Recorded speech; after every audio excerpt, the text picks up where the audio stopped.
Hello, good evening, everyone. Thank you so much for coming out tonight. Yeah, as Eli said, my name is Riley. I'm an organizer with the Indy Lib Center.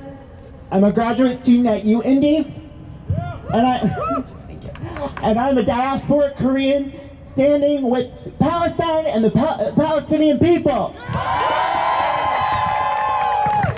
Over the last couple weeks, we have seen the Zionist colonial regime carry out a wide-scale and genocidal campaign against the people of Gaza. They have bombed entire hospitals, schools, apartment buildings, and destroyed infrastructure. They have bombed refugee camps in Gaza and Jenin, all while the U.S. is willing and abetting by funding genocide.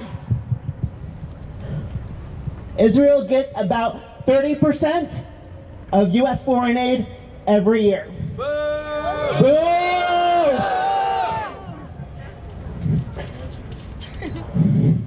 That is about $3.3 billion a year.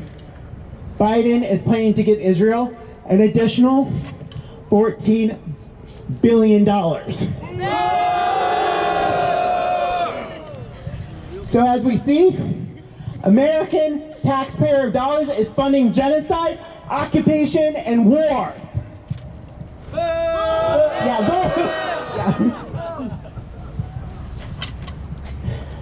As Koreans, we have a shared struggle and a shared history with the Palestinian people against a common enemy.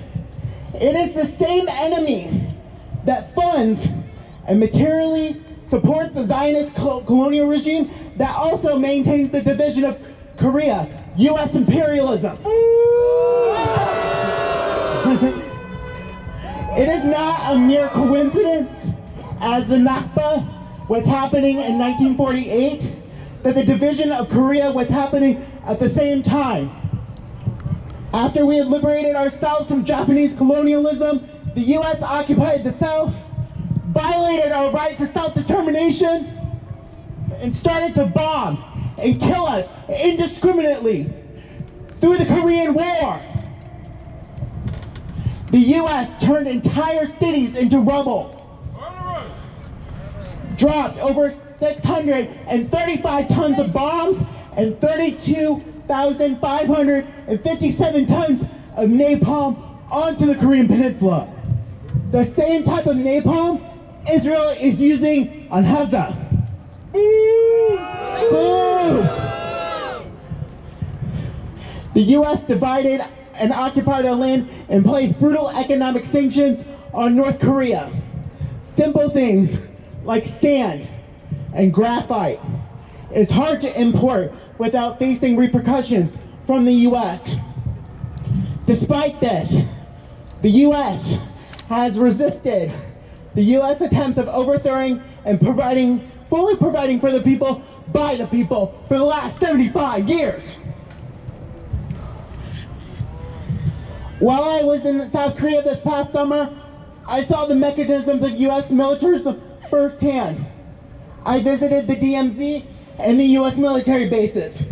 I learned about the people's struggles against the U.S.-backed military dictatorship in Gwangju in the 80s.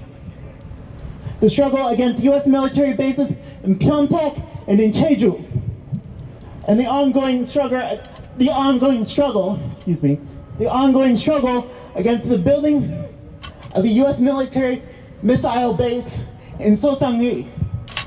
Both Korea and Palestine are seen as strategic footholds in East Asia and the Middle East to the U.S. And while the South Korean government and corporations who are made up of those who materially benefit and interests lie with U.S. imperialism has partnered with Israel, it is North Korea who has been and remains a major ally to Palestine. North Korea trained and armed the Palestinian struggle in the 1970s and the 1980s, among other struggles like apartheid in South Africa, or the anti-colonial struggles in Mozambique and in Namibia. Today, North Korea refuses to recognize Israel, calling it an imperialist satellite of the U.S. Kim Il-sung once said, "The Korean people will continue to resolutely support the valiant struggle of the Palestinian people for liberating their homeland and will always remain a close comrade in arms of the Palestinian people against the struggle against the common enemy." It is important for us to make these connections and develop these analyses to uncover the truth beyond the massive and vicious propaganda machine that the U.S. and Zionist media operates and attempts to justify through their their genocidal crimes and aims.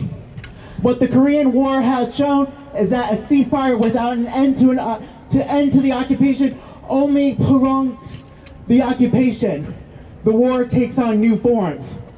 We not only want a ceasefire, but also an end to the occupation of Palestine from the river to the sea. It is also important for us to make connections with different struggles because we can see that we have more in common with each other and that all of our struggles are interconnected. And with that, I want to leave you all with this. Down with the Zionist colonial occupation! Down with the U.S. empire! And the U.S. occupation of Korea! And may we see the liberation and reunification of our homeland within our lifetime! From Korea to Palestine, occupation is a crime! From Korea to Palestine, occupation is a crime! From Korea to Palestine, occupation is a crime! From Korea to Palestine, occupation is a crime! From Korea to Palestine, occupation is a crime! Thank you so much!